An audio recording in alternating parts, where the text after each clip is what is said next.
Welcome on to our next video here on CoachParry.com. I'm Brad Brown, and it's an absolute pleasure to welcome our triathlon coach onto the video, Rudolf Naude. Rudolf, welcome. Nice to have you. Hi there, Brad. Thank you for having me. Rudolf, I'm quite excited.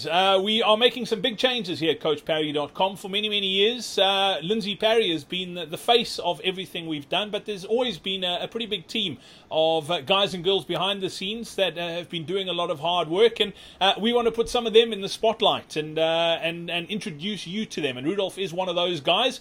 He is heading up things from a triathlon point of view here at CoachParry.com. He's a flippin' good athlete himself, and he's going to be answering a lot of your questions here on the videos. He's in the forums every day on the CoachParry.com platform as well. Rudolf, today's question is one that I ask. I mean, I've been around the sport for a while now as well, and I'm terrible. I shouldn't actually admit this, but swimming drills will be the death of me. And the reason I say that is because I don't have a clue what I'm doing. So for someone starting out in the sport of triathlon, how important are swimming drills, and what are some of the sort of simple, easy ones that people can start incorporating into their swim training now to turn them into better triathletes? So, Brad, with swimming, unfortunately, swimming is basically 70% based is technique, and then 30% is fitness based. So swimming goes down more to technique than just being able to swim for longer distances. So as soon as your technique suffers in the pool, then unfortunately your speed and your efficiency also suffers. So the drills are very important to hone your swimming skills and your swimming stroke, just to be more efficient in the pool, and then as well to get you from point A to point B faster without being tired towards the end of the swim. So basically getting you fresher out the water so you can jump on the bike and cycle and do the run. So with swimming, there's a lot of drills that you can do, but it's best to break up the drills into very easier drills and then also build the drills as your swimming technique and your experience in the pool grows as well.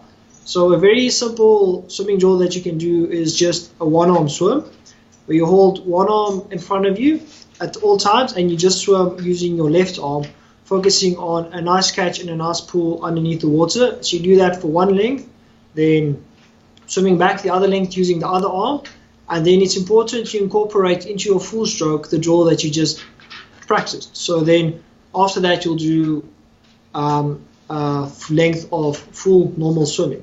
So you can either break it down depending on your pool length. You can do 25 drill, 25 drill, 25 swim then, or you can even break it up as 50 drill. So you do 50 one arm, 50 swim, 50 other arm drill.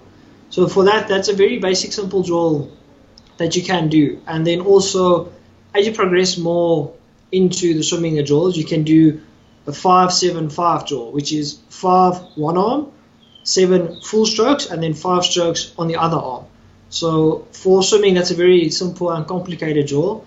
And then we can also make it a lot more difficult to say you do the chicken wing drill, which is basically every time when you swim, in the recovery phase, when your arm is above the water, you take your thumb and you press it into your armpit and then into the water as a normal stroke. That just helps you with to get a high elbow, a high recovery in the pool. So there's an easy example for that. And then also a drill that a lot of people forget is just a simple sighting drill where you swim 4 or 5 strokes normally and then 1 or 2 strokes looking up as you would do in a race. But also when people do it in the pool, they just look up. They don't really spot or sight at anything. So if you have got a brightly colored water bottle or towel or bag or anything, put it at the end of the pool and then sight that bag on the one length and then swim back the other length. And then if you've got a swimming partner or if you can do it yourself, move the bag around in the pool area or the bottle or something like that, so that you practice actually sighting the bottle and not just looking up and then carrying on. So as you can see, those are 3 very simple drills, but it will help a lot with the efficiency in the pool. Rudolf, how often would you incorporate those sort of drills in your swimming sets? Is it something you do in every session you do, or is it once a week, once every 2 weeks? How would you add that? I would add drills in every swim session that you do. It's like every session's got a warm up and a cool down. So in the pool, every session's also got a warm up and a cool down and a drill set. So you basically start with a warm up, then do a few drills, then you'll do your main set, and then cool down towards the end. So also, you don't want to do the drills towards the end of the set when you're tired, because then the technique is going out the window and you're reinforcing bad technique while you do your drills. Awesome. Well, if you want to check out our training programs, we've got a whole bunch of triathlon training programs on the Coach Parry platform. Just head over to coachparry.com/triathlon and you can check all those details out. We've got you covered pretty much from beginner sprint programs right through to advanced Ironman distance programs. You can get access to all of those, the training videos, the podcasts, as well as a very interactive online forum with athletes from around the world who are there to support, encourage and hold you accountable. That URL to get to once again is coachparry.com/triathlon. Rudolf, thank you very much for your time. We look forward to catching up again next week.